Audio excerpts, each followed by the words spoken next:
दोस्तों मंगलवार 17 सितंबर को कुछ ऐसा हुआ जिसके आगे बड़े से बड़ी हॉलीवुड की एक्शन फिल्म भी फेल हो जाए। इस दिन दुनिया ने कुछ ऐसा देखा जिसके बारे में आज तक किसी ने इमेजिन भी नहीं किया था। तारीख थी 17 सितंबर, वक्त था दोपहर के 3:30 बजे और तभी लेबनान और सीरिया में एक एक करके 5000 पेजर में धमाके हो गए। इससे पहले कि दुनिया इस पेजर कांड पर मीम्स बनाकर शेयर कर पाती, अगले ही दिन हिजबुल्लाह की तरफ से इस्तेमाल होने वाले walkie talkie, phone, solar panel और फिंगरप्रिंट डिवाइसेस में भी धमाके होने लगे। अब तक इन धमाकों में 40 से ज्यादा लोग क्या हो चुके हैं राहुल जी? खत्म। जैसे ये खबर और इससे जुड़े फैक्ट्स पता लगने लगे तो लोगों के दिमाग के परखच्चे उड़ गए। पता लगा कि जिन पेजर और वॉकी टॉकीज में ये धमाके हुए हैं उन्हें हिजबुल्लाह से जुड़े लोग इस्तेमाल कर रहे थे। हिजबुल्लाह ने 6 महीने पहले ताइवान की गोल्ड अपोलो नाम की कंपनी को 3000 पेजर का ऑर्डर दिया था। हिजबुल्लाह को लगता था कि अगर वो मोबाइल फोन का इस्तेमाल करेंगे तो इजराइल की खुफिया एजेंसी उसे हैक कर लेगी, इसलिए पेजर यूज करना सेफ होगा। मगर इजराइल को यूं ही अपने दुश्मनों का बाप नहीं ना कहते। मोसाद को भी पता था कि हिजबुल्लाह के ये चंपू पेजर का इस्तेमाल कर रहे हैं। खबर है कि मोसाद के एजेंट्स ने 6 महीने पहले ताइवान की उसी फैक्ट्री का दौरा भी किया था जहां ये पेजर बनते हैं। वहां उनकी क्या सेटिंग हुई किसी को नहीं पता, मगर इससे पहले कि ये पेजर हिजबुल्लाह के लोगों तक पहुंचते, मोसाद ने एक चिप के जरिए इन पेजर्स में 2 आउंस का विस्फोटक इसकी बैटरी के ऊपर फिट कर दिया। इसे ऐसे फिट किया गया कि किसी भी तरह की स्कैनिंग मशीन में पकड़ा ना जा सके। इसे इस तरह डिजाइन किया गया था कि इसमें कोड भेजा जा सकता था। 17 सितंबर को जैसे ही इसमें कोड भेजा गया तो पेजर में लगी लिथियम आयरन बैटरी गर्म हो गई। अब मोसाद चाहता तो डायरेक्ट कोड भेजकर भी इन पेजर्स में ब्लास्ट करवा सकता था, मगर इतने भर से उसका पेट नहीं ना भरना था। उसने सारा मैकेनिज्म इस तरह से बनाया कि जैसे ही पेजर पर कोड भेजा गया तो वो बहुत जोर जोर से आवाज करने लगा। मोसाद को पता था कि जैसे ही पेजर आवाज करने लगेगा तो लोग इस्तेमाल करने वाला जो भी पेजर इस्तेमाल करता है वो उसको जेब से निकालकर चेक जरूर करेगा और जैसे ही वो पेजर को देखने के लिए अपने चेहरे के पास लाएगा तभी उसमें ब्लास्ट हो जाएगा। मोसाद ने ऐसा इसलिए किया ताकि उसे इस्तेमाल करने वाले के मुंह और आंख के चीथड़े उड़ जाए। तभी आप देखोगे जो 3000 लोग तकरीबन इस पेजर ब्लास्ट में जख्मी हुए हैं, या तो उनके प्राइवेट पार्ट्स तहस नहस हो चुके हैं या फिर होंठ और मुंह फट गए।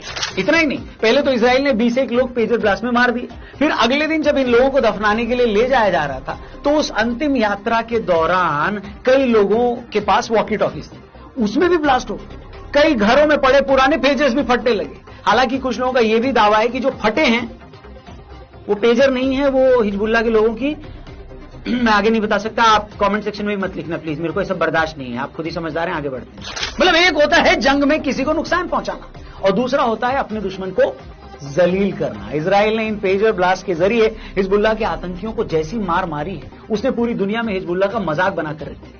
मोसाद ने अपने दुश्मनों को जलील कर दिया है। पेजर में ब्लास्ट करके उनके शरीर में ऐसी ऐसी जगह चोट पहुंचाई गई है जिससे अगर वो बच भी गए तो भी सारी उम्र शर्म के मारे मरते रहे। उसने अपने दुश्मनों को ऐसी साइकोलॉजिकल चोट पहुंचाई है जिससे वो शायद अब सारी जिंदगी उभर ना पाए। सोचिए, एक दिन पेजर फट रहा है, अगले दिन वॉकी टॉकी फट रहे हैं, सोलर पैनलों में धमाके हो रहे हैं। आप अंदाजा लगा सकते हैं कि ऐसे में बंदे की हालत क्या होगी।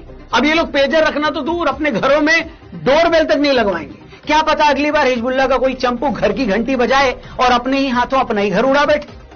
मुझे तो शक है कि पेजर ब्लास्ट में अपनी इज्जत गंवाने के बाद ये लोग जब अस्पताल में इलाज करवाने गए होंगे तब भी इन्हें डर लग रहा होगा कि कहीं मोसाद ने डिटॉल में भी तेजाब तो नहीं मिलवा दिया।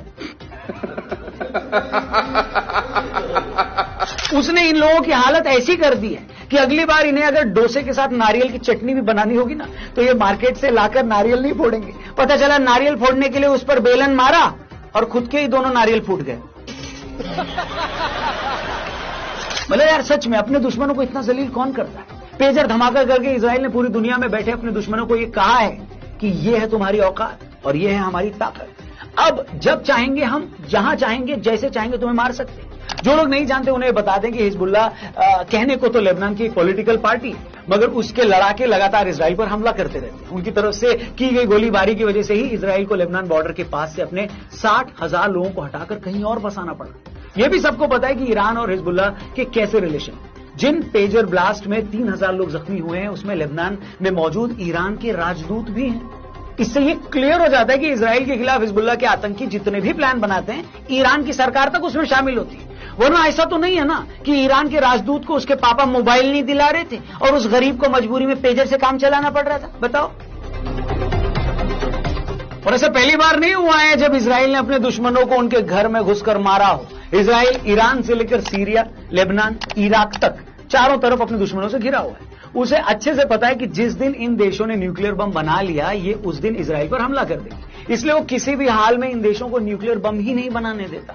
ईरान के टॉप के न्यूक्लियर साइंटिस्ट थे मोहसिन फखरीजादे, जो ईरान को न्यूक्लियर पावर बनाने में लगे थे। इजराइल ने 2020 में एक एआई फीचर वाली रिमोट मशीन गन से ईरान के अंदर ही घुसकर उस साइंटिस्ट की हत्या कर दी।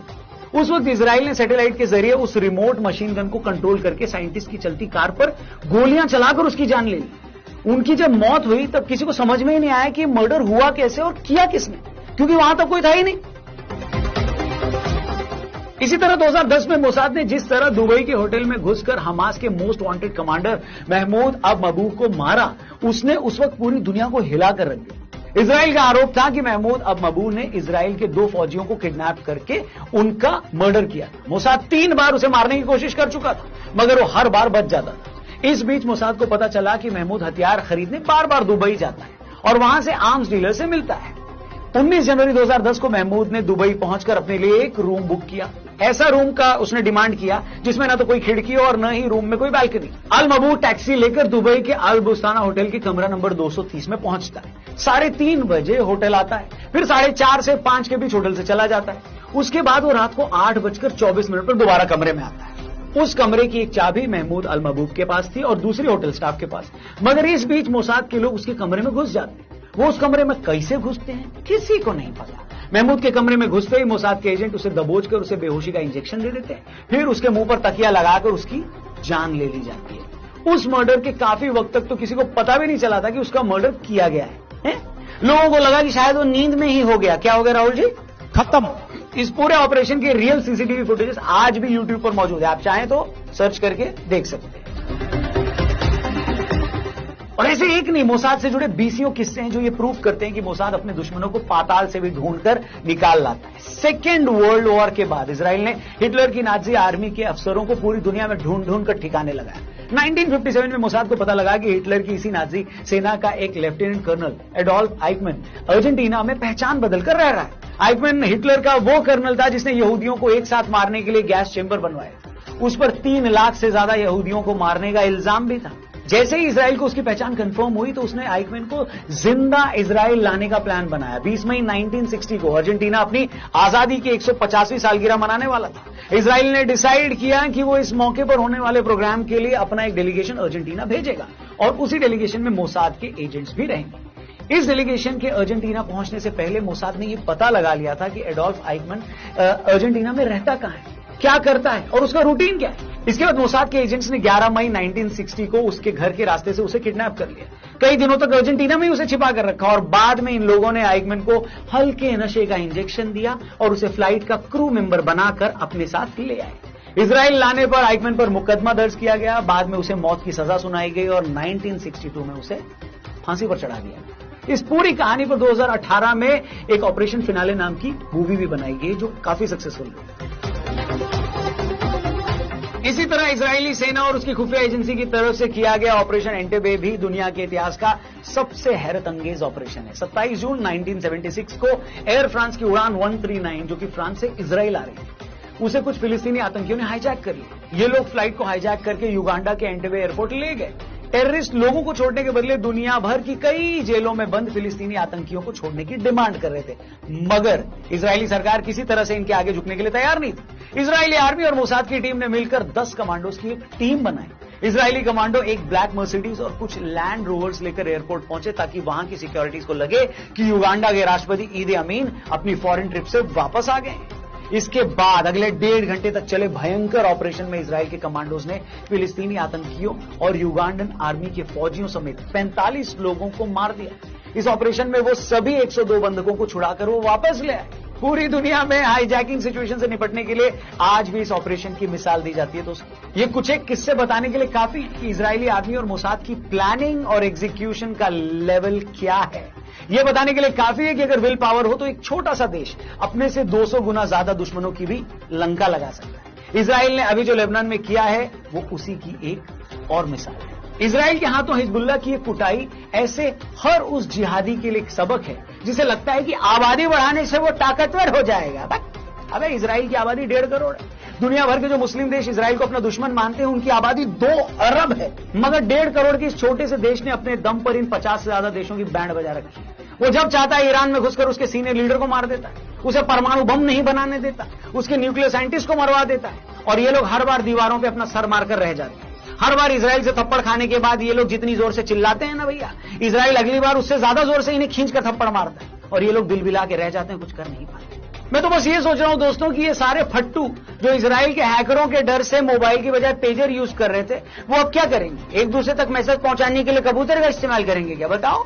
इजराइल के हाथों अपने प्राइवेट पार्ट्स को पब्लिकली उड़वाने के बाद इन लोगों की हालत गली के उस गुंडे की तरह हो गई है जो अपने आप को बड़ा फन्ने खान समझता था और एक दिन कुत्ते के भौंकने से डर कर गली की नाली में गिर गया।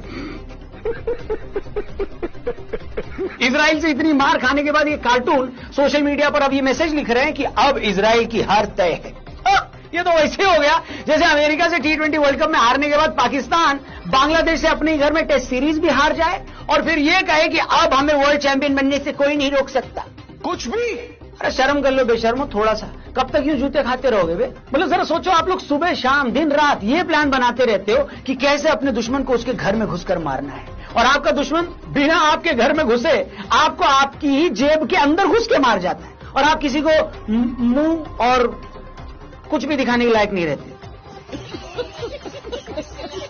बाकी इजराइल के इस ऑपरेशन पर आपकी क्या राय है? क्या आपको लगता है भारत ने भी हाल ही में पाकिस्तान और कनाडा में बैठे अपने दुश्मनों को क्या ऐसे ही किया है? क्या किया राहुल जी? खत्म। क्या लगता है आपको कि इजराइल जैसा देश अगर हमारा दोस्त है यानी भारत का दोस्त है तो क्या इससे पाकिस्तान की बिना कुछ कहे ही हालत खराब रहती है क्या? जो भी आप सोचते हैं कमेंट करके जरूर बताइए। वीडियो आपको पसंद आई है इसकी गारंटी मैं लेता हूं, इसलिए प्लीज अपने दोस्तों से इसे जरूर शेयर करिएगा और हमारा पॉडकास्ट भी जरूर देखिएगा। पिछला पॉडकास्ट रसराज जी महाराज के साथ हमने रिकॉर्ड किया, इससे पहले वाली वीडियो वही है, जाकर जरूर देखिए। हनुमान जी महाराज के भक्त हैं तो उनके हर एक भक्त तक इस पॉडकास्ट को भी जरूर पहुंचाएं। ऐसी वीडियो देखने के लिए इस चैनल को सब्सक्राइब करके जाएं। जल्दी मुलाकात होगी। जय हिंद, जय श्री राम।